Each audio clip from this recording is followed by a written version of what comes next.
Yo, what up guys, it's your boy Legendary here, and today people, I'm going to be having another deck profile here on Master Duel. I'm going to be showcasing one of my favorite rivals of all time, one of my favorite characters of all time, Akaba Reiji himself, the master of the DDD, Different Dimension Demons. But yes, Reiji is one of my favorite characters. His deck is so strong, so powerful. This is the deck right here. He doesn't have a full 40 cards, so I had to add a little bit extra. I'll explain that as I go along, but yeah, his deck is really powerful, very aggressive, very strong, and you can make some really crazy comebacks with this deck too, as long as you have contracts and stuff like that. But yeah, we're gonna get into it. We got one copy of DD Salvin Kepler, a copy of Necro Slime, we got Lamia, we got Swirl Slime, Ghost, Night Howl, Lilith, Cerberus, two copies of Baphomet, Copernicus, Orthoros, Proud Ogre, Salvit Nicola, DD Supreme King Kaiser, Rebellion King Leonidas, Dragonbane Pendragon. I have no idea.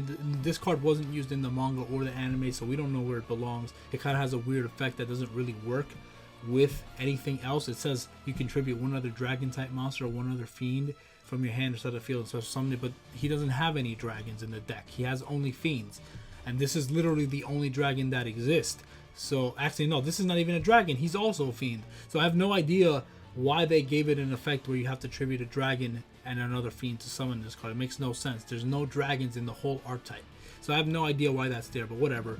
Its second effect still comes in handy. Summoning him is not hard with pendulum summoning and setting up your graveyard or special summoning it back. It's easy to summon him, and he comes in handy being able to pop some back row, get over some stuff. But yeah, so there's Pendragon, there's a Chaos King Apocalypse, there's DD Salvit Newton, we got DD Vice Typhoon, three copies of his ace, DD Doom King Armageddon, we got one Oblivion King Abyss Ragnarok, we got Salvin Thomas, and we have Galilei. And then for the contrast, we got two copies of Dark Contract with the Gate, we got one copy of Dark Contract with the Swamp King, one copy of Dark Contract with the Yami Kai or whatever, and then Forbidden Dark Contract with the Swamp King, and Dark Contract with the Entities. Yes, Dark Contract with the Entities. And for traps, we have DD Human Resources, DD Recruits. He only has one DD contract change, but I was one card off from finishing the deck, and there was nothing else I could add because the other DDDs were manga only. The only other DD cards were manga only, so I didn't want to add them because they're manga, and this is a pure anime version of his deck. If you want to add your own, manga stuff in there and mix both, that's up to you. You do what you do, but I want to build a pure manga version.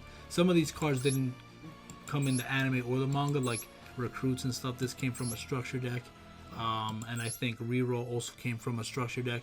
So some could, but I had to make 40 cards, so I was like, let me add those. They're generic DDD cards. But yeah, I didn't want to add any manga specific ones because I don't like to mix it, but that's just me. And then we have Dark Contract with the Witch, we have Dark Contract with Errors, we have DD Reroll, Dark Contract with the Eternal Darkness. For the extra deck, we have one copy of Flame King Genghis, we got Oracle the Arc, we got Dragon Bane King Beowulf, we have Flame High King Genghis, and we have Oblivion King Ragnarok. All of these cards are really amazing. Oh, sorry, and then the final one, DDD Super Doom King Purplish Armageddon, or Purple Armageddon. But yeah, all these cards are powerful. You usually end up, I would say, fusing more often than you actually synchro or Xyz with this deck. You do those, obviously, but you usually do fusion and synchro more. Xyz rarely pops up, in my opinion, but sometimes it does. If you pop out the level 8s, usually that's where you kind of go off, but most of the time you're going to be starting off with summoning Oracle King the Arc, and then you're kind of set with that. Then for the synchros, we got Gus King Alexander, we got Curse King Siegfried, Gus High King Alexander, and Super Doom King Bright Armageddon. Then for the Xyz monsters, we have DDD Stone King Darius, DDD Wave King Caesar, DDD Wave High King Caesar, DDD Dual Dawn King Kali Yuga, very powerful card, and then DDD Super Doom King Dark Armageddon. And that's pretty much the whole main deck right there. It's kind of hard to describe to you how this deck like what are all this deck has so many combos and strategies. I can't really tell you, oh, like this is the basic theme of the deck. I can't tell you, because he can do so much. He can synchro Xyz, pendulum, fusion. He can do everything, you know, except for ritual summoning. For whatever reason, he doesn't have any rituals, and obviously Links came afterwards, so he's not gonna have that. Well, there is a DDD Link monster, but I didn't add it because I didn't feel it fit lore wise with everything here. But yeah, his deck is just very powerful. You know, whether even though he has a lot of pendulums and you can pendulum summon, he can perfectly win a duel without pendulum summoning even once, you know, if you get the right hand and stuff. The dark contracts are like kind of the key cards of the deck. Once you set up these dark contracts, every turn you get to search, every turn you get to fuse, you know, and stuff like that. So very powerful. They have a huge cost. The downside with activating the contracts is that during your standby phase you take 1,000 for each contract that you have on the field, so you could wipe yourself out. And since it's an anime duel, you only have 4,000 life points, so keep that in mind. But usually it's very easy to summon DDD Oracle King Dark, and when you do that, instead of taking the damage, you would gain life points equal to the damage you would have taken. So as long as you summon the arc on the field, once you activate your contracts, try to be careful not to activate a bunch of dark contracts until you have this on the field, or until you have one of the other DDD pendulum monsters, like DDD Newton, I think, is the one that DDD Newton protects you from your burn damage from the trap cards, and then Leonidas here will have you gain life points. Yeah, if you would take damage from a dark contract, you could special summon him from your hand and gain life points equal to that damage. And then you take no effect damage, I guess, while he's on the field or for that turn. I'm not really sure how that works. But yeah, he's a very powerful, good card.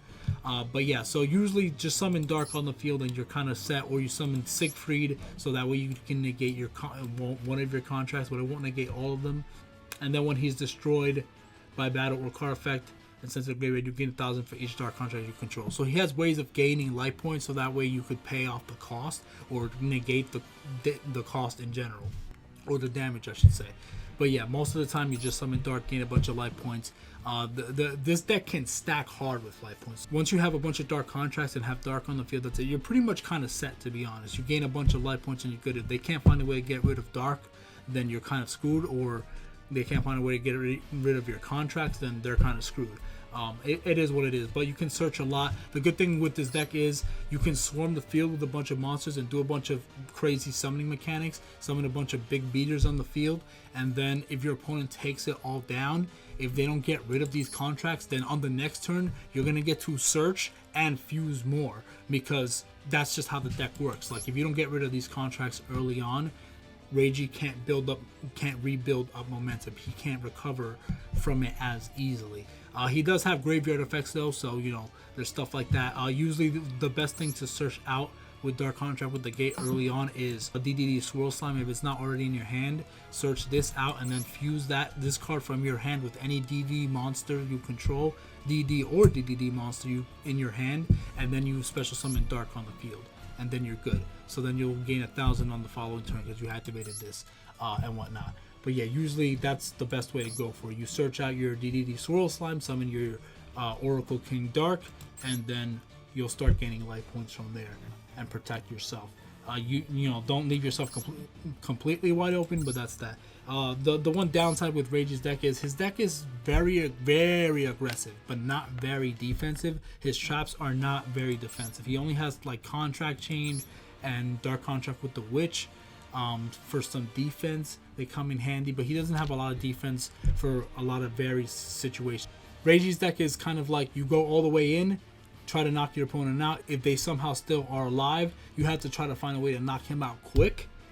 And if you can't, then on the following turn, he's going to come right back and slap you. So, you got to knock him out as fast as possible. You got to have enough defensive cards to hold your own against him, because he can swarm hard. He doesn't have a bunch of like crazy negates, like Yusei and stuff like that, or Yusaku, but he just can accumulate a really huge board really, really fast. He does have a couple negates, but not that much. Like, it's not that crazy. So, anyway, Akaba Reiji's deck is really powerful. Highly recommend you test it out. It's a lot of fun, very aggressive. It's a very difficult deck to learn though, keep that in mind. There's a lot of effects, a lot of monster effects, pendulum effect. There's so many combos and strategies that you can do with this deck that it's going to take a very long time for you to learn. The first time I ever tried to learn Reiji's deck, when I built it in real life, I got a migraine because it took I had to think so much and read so much and figure out how to combo this and that. Like I learned how to use it now and pretty much mostly mastered the deck, but I got a migraine using it because it was just so much work. You have to have such a high brain power to use this deck because there's just so many different things you can do, and you got to think of all these different scenarios, all the different options, and it's a lot to take in. This is definitely one of the hardest decks to learn how to use, one of the hardest character decks. So highly recommend you take your time learning how to build it, practice with your friends, practice with yourself, however you want to do it. But yeah, that is Akaba Reiji's character deck. If you want any more character decks, let me know what you want to see, and then we'll see what we can build. Obviously it won't be that easy because we got to craft points and stuff like that, which is very difficult to do at times and get gems. But yeah, let me know what you guys want to see. I hope you guys enjoy Akaba Reiji's deck. Highly recommend it. A lot of fun, very powerful. Guarantee you'll get a bunch of wins and annoy a lot of people. But yeah, anyway, God bless you guys. Thank you guys for watching. I love you guys. I will see you guys in the next video. Gotcha.